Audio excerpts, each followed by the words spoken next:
भारत के माननीय उपराष्ट्रपति श्री जगदीप धनखड़ जी, प्रधानमंत्री श्री नरेंद्र मोदी जी, लोकसभा अध्यक्ष श्री ओम बिरला जी, राज्यसभा के उपसभापति श्री हरिवंश जी, राज्यसभा में सदन के नेता श्री जगत प्रसाद नाडा जी, राज्यसभा में विपक्ष नेता श्री मल्लिकार्जुन खड़गे जी, संसदीय कार्य मंत्री श्री किरेन रिजिजू जी, लोकसभा में विपक्ष नेता श्री राहुल गांधी जी, माननीय सांसदगण और प्यारे देशवासी, संविधान दिवस के पावन अवसर पर आप सभी के बीच आकर मुझे हार्दिक प्रसन्नता हो रही। संविधान हमारे देश का सबसे पवित्र ग्रंथ है।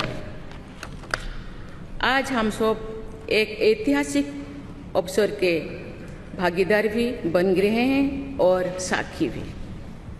75 वर्ष पहले संविधान सदन के इसी केंद्रीय कक्ष में आज ही के दिन संविधान सभा ने नवस्वाधीन देश के लिए संविधान निर्माण का बहुत बड़ा कार्य संपन्न किया था। उस दिन संविधान सभा के माध्यम से हम भारत के लोगों ने इस संविधान को अपनाया, अधिनियमित किया और आत्मार्पित किया था। हमारे संविधान हमारे लोकतांत्रिक गणतंत्र की सुदृढ़ आधारशिला है। हमारा संविधान हमारे सामूहिक और व्यक्तिगत स्वाभिमान को सुनिश्चित करता है। आज कृतज्ञ राष्ट्र की ओर से मैं संविधान सभा के सदस्यों और कर्मियों को श्रद्धांजलि अर्पित करती हूँ।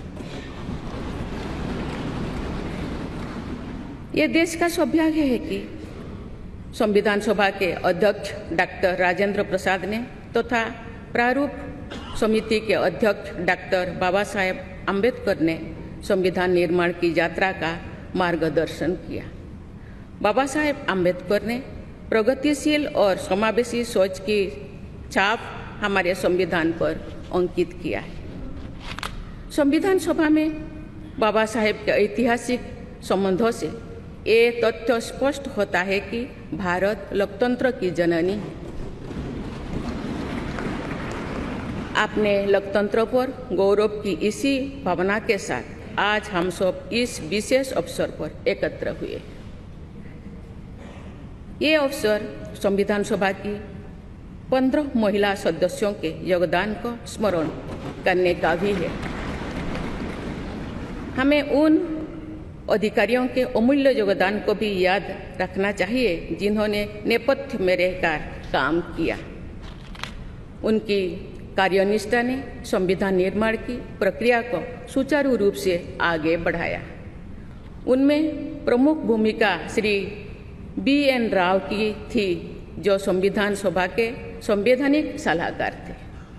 मैं संविधान सभा के सचिव श्री HBR अंगगर, संयुक्त सचिव श्री SN मुखर्जी और उप सचिव श्री जुगल किशोर खन्ना को भी उल्लेख करना चाहूँगी। माननीय सांसदगण, स्वतंत्रता के 75 वर्ष पूर्ण होने पर मैं सभी देशवासियों ने आज़ादी का अमृत महोत्सव मनाया। आगामी 26 जनवरी को हम अपने गणतंत्र की 75वें वर्षगांठ मनाएंगे। इस तरह के समारोह हमें अब तक की यात्रा का अवलोकन करने और आगे की यात्रा की बेहतर योजना बनाने के अवसर प्रदान करते हैं।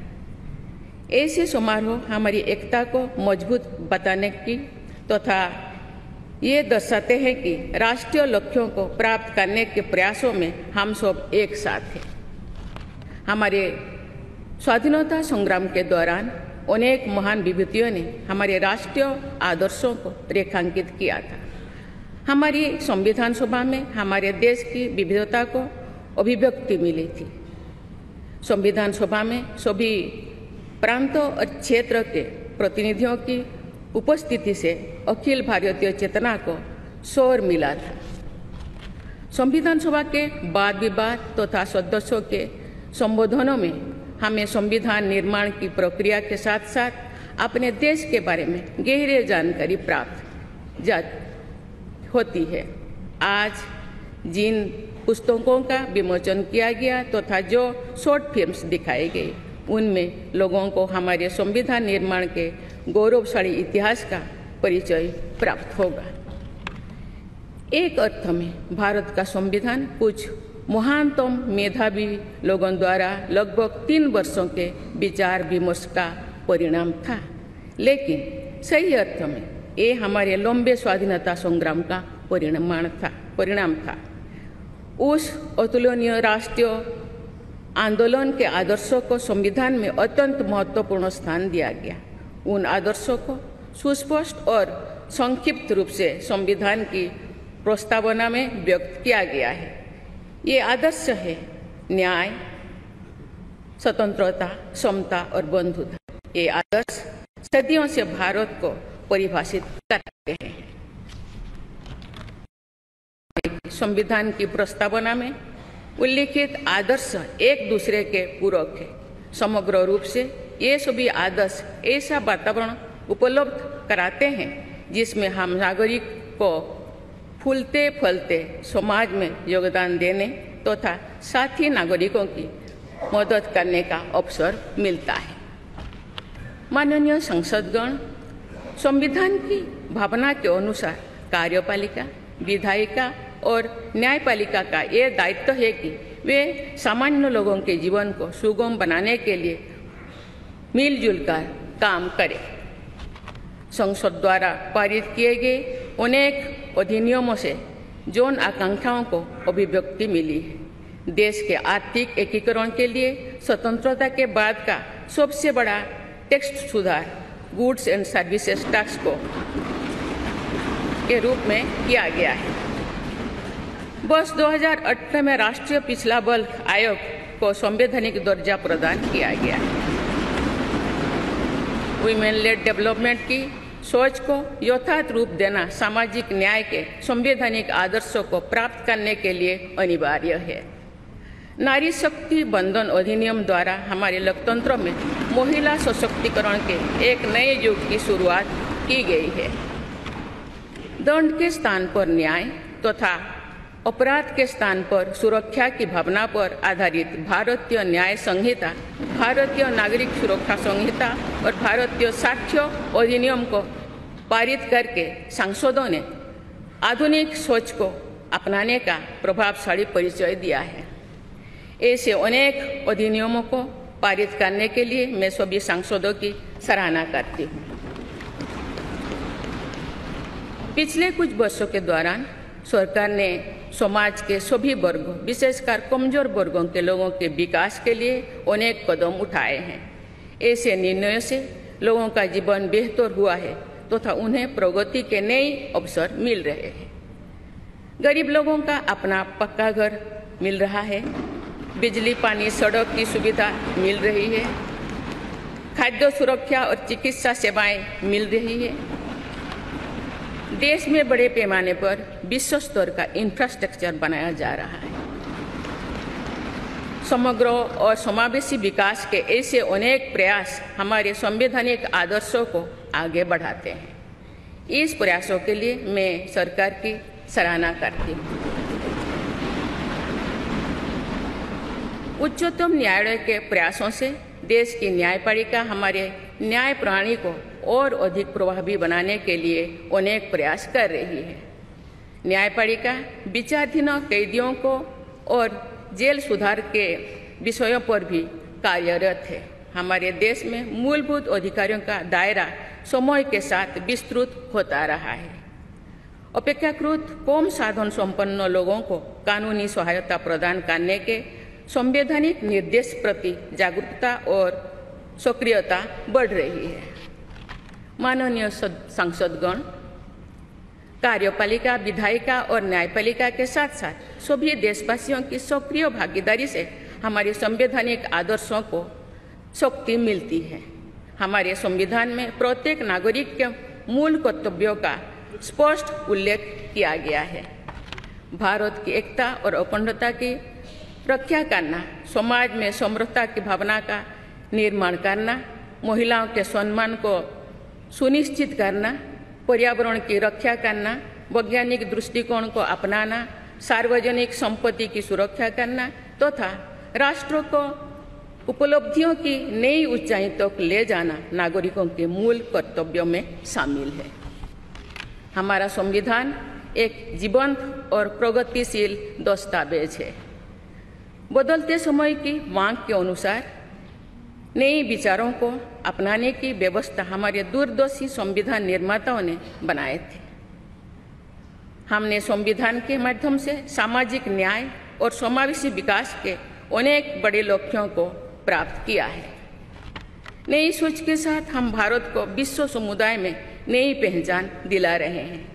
हमारे संविधान निर्माताओं ने भारत को अंतर्राष्ट्रीय शांति और सुरक्षा को मजबूत बनाने में महत्वपूर्ण भूमिका निभाने का निर्देश दिया है।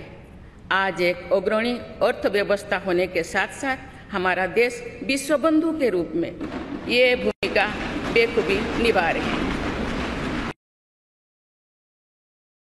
हम विश्व समुदाय में उपलब्ध अच्छे विचारों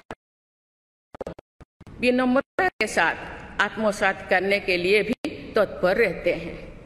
देश की जरूरतों के मुताबिक उत्कृष्ट विचारों और पद्धतियों को अपनाने की इसी भावना का उदाहरण हमारे संविधान निर्माताओं ने प्रस्तुत किया था।